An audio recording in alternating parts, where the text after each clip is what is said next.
May the words of my mouth and meditations of our hearts be acceptable in your sight, O God, our strength and our Redeemer. Amen.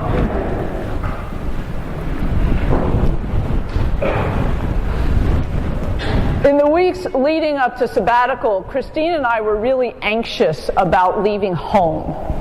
It felt like it was going to be a really long time, and even though we had lots of plans and everything laid out and itineraries and all those things, it was this time of real uncertainty. And so in order to compensate for our discomfort, we started making lists.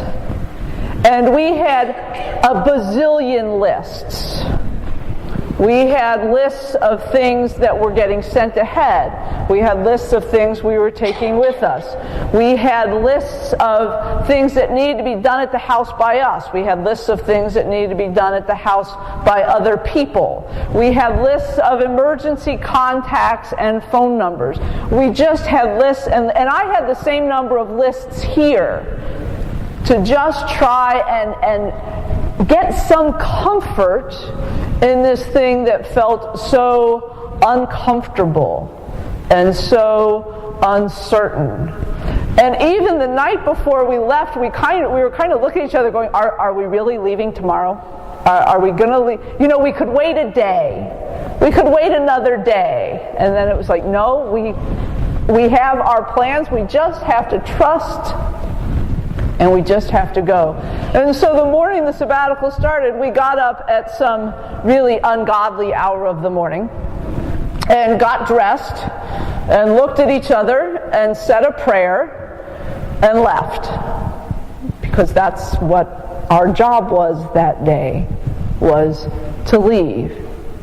And we were pretty anxious for a good long while, actually, at the thought of leaving everything that was familiar and everything that was comfortable and everything that just made us feel settled, and striking off into places that at different times were highly unsettling. And in our readings this morning, we actually have two examples of people setting off to do something they're really uncertain about. The first one is Jonah. I love Jonah. Jonah is such a mess. We skipped this morning the first part of Jonah. It was alluded to in the introduction to the reading. But if you remember, Jonah is called by God to prophesy to the city of Nineveh, who was sunk into evil and debauchery, and say you need to change your ways or God's going to destroy your city. Well, Jonah leaves, and part of the way to Nineveh, he changes his mind. He decides that this is just too much work. He's too frightened. It's too big a change for him. And so in his effort to hide from God, he gets swallowed by the great fish, right? And he spends 3 days, a really good biblical number, in the belly of the whale, is split up on the beach, decides he probably should go ahead and do what God wanted, because, you know, if the whale was the first payback for not doing what God wanted, who knows what the second payback might have been. And he goes ahead, and we heard the reading from this morning. But Jonah really did not, I think, want to leave home. He really did not want to strike out into what God wanted of him, and so he tried to avoid it. And in doing so, things didn't turn out quite the way Jonah had hoped. And then we also this morning hear the call of Simon and Andrew and James and John. And they're at work. I get the sense that they're kind of comfortable, they're settled in their lives, and then Jesus comes along and says to them, pick it up, drop what you're doing, we have work to do over here. And while Mark portrays them as, because Mark always says immediately, Mark portrays them as just dropping everything and leaving. I don't think it was as easy as Mark portrays it. But there's a phrase in Mark's gospel that I imagine helped in that decision to pick up and leave. And that phrase that we hear this morning is, the time is fulfilled. Unfortunately, our English language doesn't do all the justice to what that phrase really communicates. And the first issue with it is that word time. We only have one word for time in English. And those of you who have been in EFM or done a lot of Bible study have probably read about the fact that in Greek there are two words for time. There's chronos, which is the time that we keep with our watches, the time that changes with daylight savings time and so forth. And then there's kairos. Some of you have heard of kairos time, I hope, somewhere along in your readings and your learning. Kairos is God's time. Kairos is about God's action. Kairos has the sense of something that really must be done now, and if it isn't, could be lost. Kairos time is something that prods us to do something or to make a change. It's not about seconds and minutes and hours and days. It is about God's action and God's possibility for what's going to happen in the world.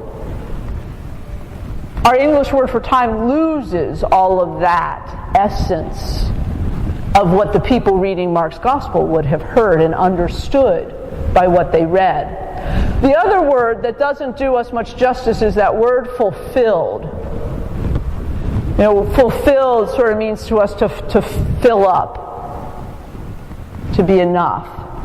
But the Greek word goes way beyond that. The Greek word is about overflowing, overwhelming even. And so if we were to reinterpret that English phrase, the time is fulfilled, into slightly more vernacular, we might interpret it as God's action is overflowing, or God's action is even overwhelming.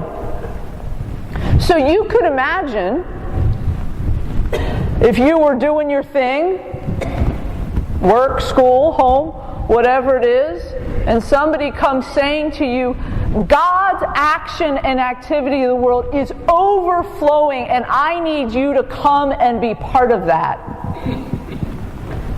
You might indeed go, well, that's quite an invitation. Maybe I ought to try that. Maybe I ought to leave what is comfortable to me, what is certain. Maybe I ought to strike out and see what this is about. See what God is doing in the world. The only other time Mark uses that Greek word for fulfilled is at the very end of his gospel in the Garden of Gethsemane. When Jesus is arrested and he says, the scriptures are fulfilled. It's the same word. It's that same sense of the scriptures overflowing, even overwhelming what is going on. And so if we take in this understanding of the time is fulfilled, and we really understand it as God's action, and God's action is overflowing, I don't think it's just a biblical thing. I think we all experience that. Those moments when God's action, when we see God's action in the world and God's action is overflowing. If some of you went down to the Women's March yesterday, maybe that felt like it. The time is fulfilled. God's action is overflowing here. We experience it in large scales. We experience it in small scales. We may experience it in small groups when we feel really connected. when there is a sense of God's activity and God's movement. We may experience it at work or at school or at home, when there is just this sense that God's presence is moving, when God's activity is happening in a new way. It wasn't just about the disciples. It wasn't just about Jonah. It's not necessarily even about, like we did, leaving on some huge trip. I think the time is fulfilled all the time. I think God's activity is present all the time. And sometimes it does overflow. I think sometimes it takes it to overflow for us to notice that God's activity is overflowing. But I encourage you to look for it. Where is God's activity so noticeable, so present, and so inviting to you that the only option you have is to respond, to get up from what you're doing, maybe change your plans? Where is God's activity just flowing into your life? Where is the time fulfilled? Amen.